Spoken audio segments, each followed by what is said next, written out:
Hello everybody, it's Alex with the Trombone Shop here. Today I'm going to be talking about high register and how to get up there. So many of you have your own methods. I have my own methods.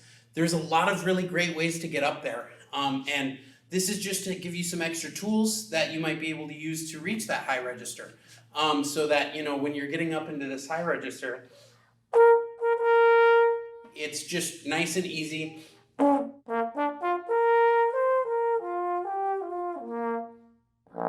And that you can get back down easily too. That's also a part of it. So, high register. What should we be working on with high register? There's a lot of different things that go into it. I think one thing everybody can agree on, there's three things behind your high register that get in the way of the high register. The main one that everybody runs into typically is staying relaxed. If you don't stay relaxed, you're just not going to be able to play in that high register really smooth or for that matter that more aggressive high register. I think that also suffers in tone if you're not able to stay relaxed and remain in control. The second thing I think people run into is how their breath is behind it. If their breath is too intense or splitting the embouchure or any number of things, your breath can actually interfere with how you're producing your sound. And the third thing I think that gets in the way is just how your embouchure is actually shaped. I think that's actually less common, assuming you've been working on it for a while. So, but let's talk about some drills we can use to get up into that high register. So for starters, you don't want to start in the high register. You want to start low so that your high register comes out of your nice, beautiful, rich, centered tone, right?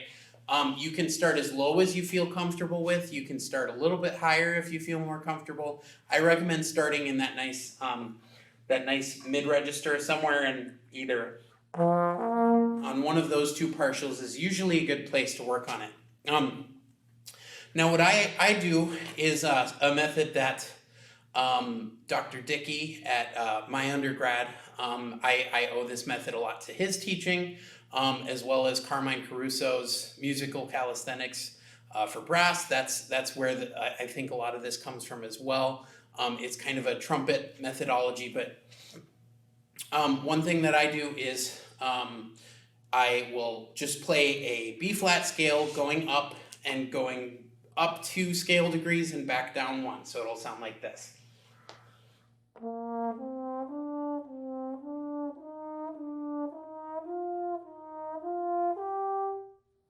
Just real easy like that. So you're going up 2 and then back down 1. One other thing, early in your process, you may find you don't like your tone. Anytime you're not liking your tone, you can usually attribute it to the mouthpiece, at which point you want to do something with the mouthpiece where it's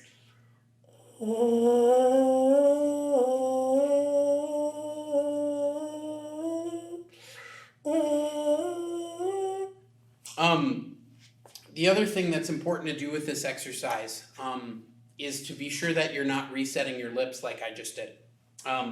You want to be sure that you're breathing through your nose and that everything is maintaining so that your face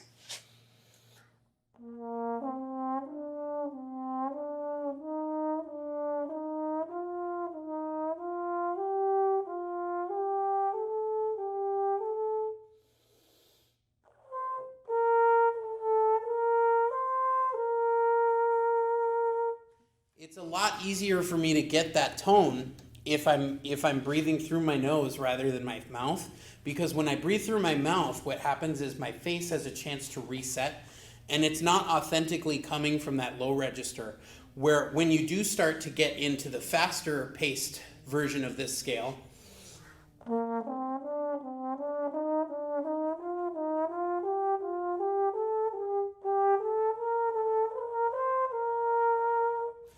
That's part of why we're doing it with a nose breath, so that as we get it faster, we can drop out our breaths, just take one bigger breath at the beginning, and just make it one smooth connected line. And then eventually, you can start to add in other exercises. This is kind of a basic fundamental for me. There's a lot of different patterns you can do. You can do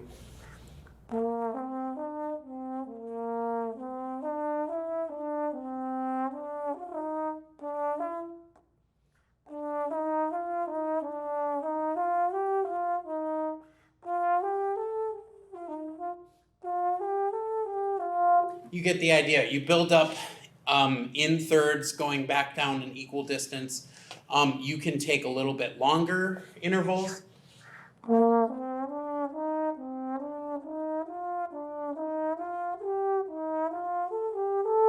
So that it's a little bit easier for you to come back down.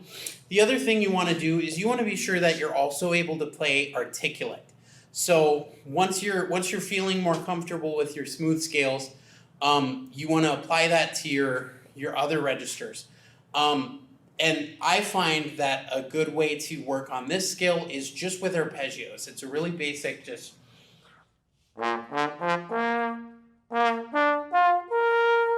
So eventually, as you work through it, you want to be doing it a little bit higher up. And it's good to start out in seventh, where it's a little less controllable.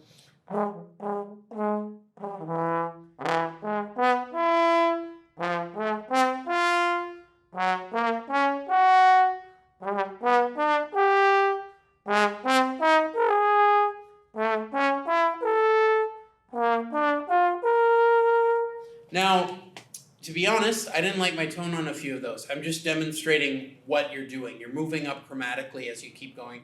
And you can continue to go up and up and up. It doesn't have to be single positions, but that's another great way to work on your tone. It kind of helps you get in control of your air so that upper register can really speak for you. Some other things that go into it, I think, like I said, in the upper register, it's a very small stream of air. And with very high pressure air. And a lot of people think when they think high pressure, they get really excitable and they blow too much air and their actual mouth splits open and it doesn't have that centered control that you want where it's that high register. Some other analogies that I think people get in the way is some people don't even know where to start when they're getting into the upper register. They just think, oh, I just play up there. Sometimes it's not that simple. Sometimes you do need to approach what you're doing and actually create a smaller gap. Some people refer to it as like you're spitting a smaller seed. That seed needs to get progressively smaller, and there's only so much room you can get with it. That it's really important to do this with the mouthpiece so that you really get comfortable hearing, okay, when I do this, what happens with the mouthpiece? How does that affect my high range? Also just, like I said, stay relaxed through this whole process. It will be a process, even with that articulate stuff. You wanna feel like you're not doing anything extra. You just wanna play it casually so that there's not anything pushing you into the sound. If I try to play that full volume, I'm still maintaining composure. I'm not getting upset and aggressive with it, right? Because that's gonna tense up your sound, and especially in that upper register, it's already so tense up there. There's so much pressure. You think of it like if this is the hole that your air is going through, and it's hard to get the sound to go through, right? And then you apply more pressure and you get tighter, you're not going to be able to get any air going through at all. It's going to be too closed off.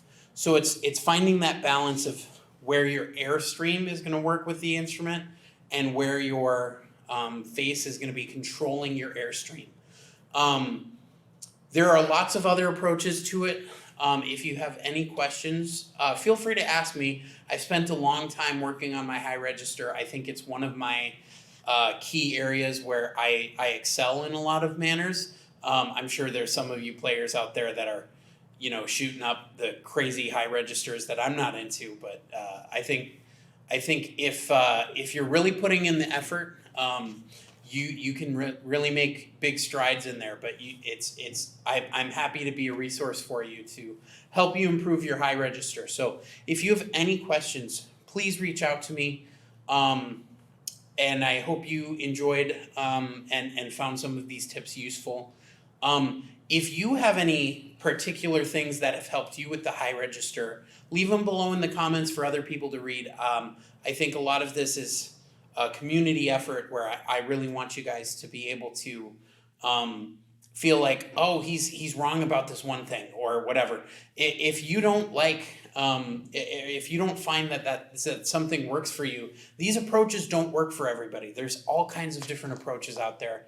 This is what works for me. If you have any other questions or comments, please leave them below for me and for the rest of the audience here. So thanks, everybody.